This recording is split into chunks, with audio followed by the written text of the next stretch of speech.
who I think I am doesn't even come close to what I really am. I am a personal trainer and soon to be health coach. When I was 25, you couldn't tell me I wasn't grown. Okay, because I had gone to college, graduated from law school, because that was the first career. And I thought I had it figured out. I had bought the house, found a man, got married. So I just was on my, the American dream track. How old were you when you got married? I was, oh Lord, I gotta think about it now. 25. That sounds so young. Did you feel ready at the time? Well, I always had something in me that just didn't feel right. I knew I wasn't happy because I kept choosing and saying, you need to just suck it up. This is how it is. It'll get better one day. And now I know that was God just saying, okay, it's time to make some changes. This is not what I want for you. But I kept suppressing and suppressing. And so last straw that broke the camel's back was my ex-husband cheated on me. And so that really, my whole world just kind of came tumbling down. That was that moment where you don't know it at the moment, but your whole life course shifts. You hit that fork and you want to go left, but other circumstances push you right, and you don't want to go, but you're being dragged. Kicking and screaming. That's where you're going to go. I'm kicking and screaming down right, and I want to go left. And so I think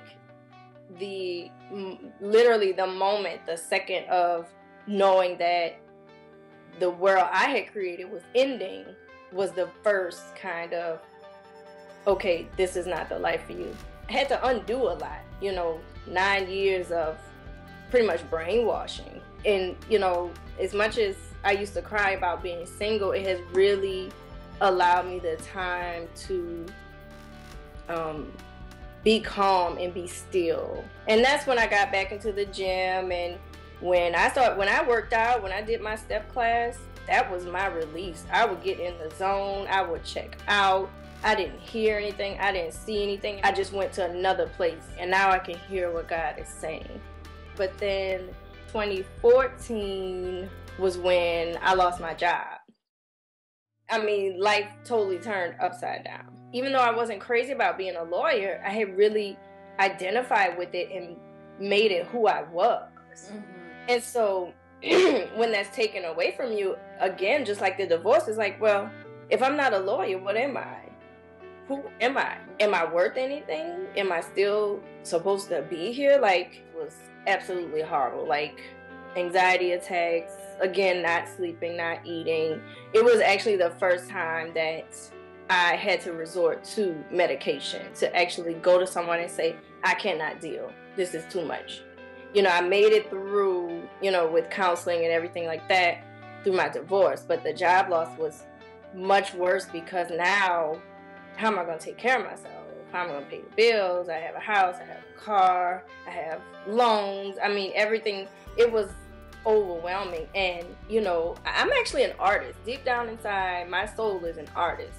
And I kind of pushed that to the side so I could get a real job and a real career. And being an artist isn't what I thought wasn't considered a career, a professional career. So I just went with it because I thought that's what you're supposed to do. I kind of checked into the matrix and fell for the okie doke, as I say. And then, side note, I had got myself kind of into another not so great relationship. And that person left me in the middle of losing my job. Yes, and I can laugh at it now because it just was so unbelievable how God would just, two-piece it, like, in every chance he got. So it's like, okay, God, what are you doing? Like, I feel like you're taking everything from me. What do you want now? And so it really put my ego in check.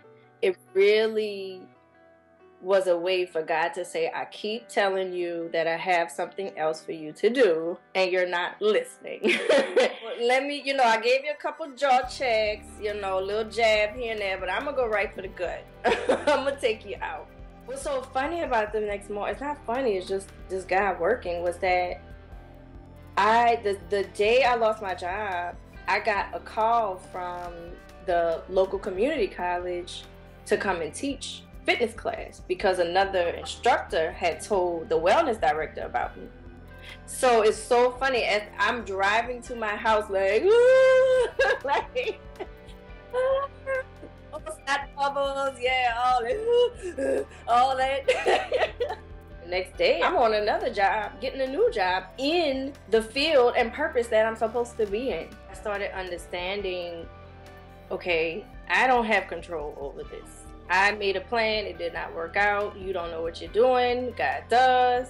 Let's listen up and figure it out. I started letting life happen to me, and I was following it instead of fighting and saying what I can't do and won't do and don't have. So as I'm teaching more classes and meeting more women and talking to them after class, and they're pouring their hearts out to me, and everybody wants help, and we don't know where to find it. And what I wasn't realizing is that they were seeing something in me that I didn't even see. Mm-hmm. And I'm like, why does everybody want to talk to me and tell me all their business?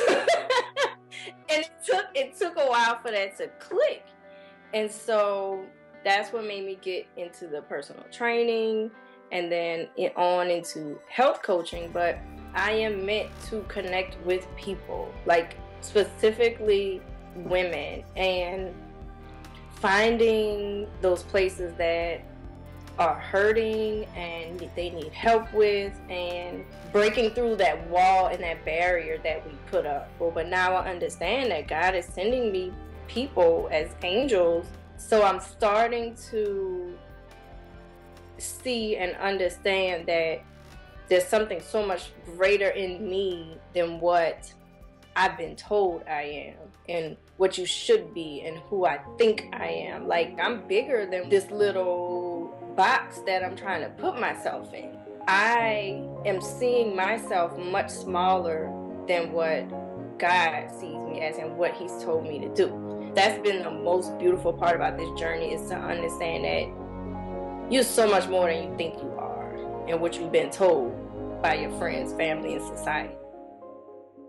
I'm still figuring that out daily.